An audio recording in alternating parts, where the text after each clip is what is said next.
নমস্কার। লক্ষ্মীপুর টাইমসের পক্ষ থেকে আপনাদের স্বাগত। খবর পড়ছি আমি মনামি দাস।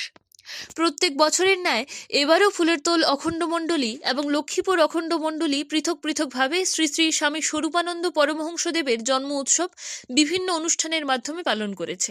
মঙ্গলবার ফুলের তোল অখণ্ড মণ্ডলীর ব্যবস্থাপনায় ফুলের তোল মিলন তীর্থ ভবনে সকাল 9টায় ছিল অখণ্ড সংহিতা পাঠ, সমবেত উপাসনা, শোভাযাত্রা, সারাদিন ব্যাপী হরিওম কীর্তন, স্বরূপানন্দ সঙ্গীত পরিবেশন এবং মহাপ্রসাদ বিতরণ।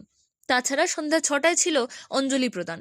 তবে সোমবার সন্ধ্যায় সমবেত উপাসনার মাধ্যমে শুভ অধিবাস করে উৎসবের সূচনা করা হয়।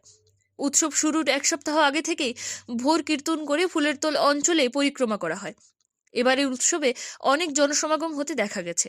অন্যদিকে লক্ষ্মীপুর অখণ্ড মণ্ডলীর ব্যবস্থাপনায় পৃথকভাবে দিনটি উদযাপন করা হয়েছে। এবারের উৎসবস্থল ছিল লক্ষ্মীপুর দুর্গাপল্লী অঞ্চলে। সেখানেও সকালবেলায় অখণ্ড সংহিতা পাঠ করে সমবেত উপাসনা করা হয়।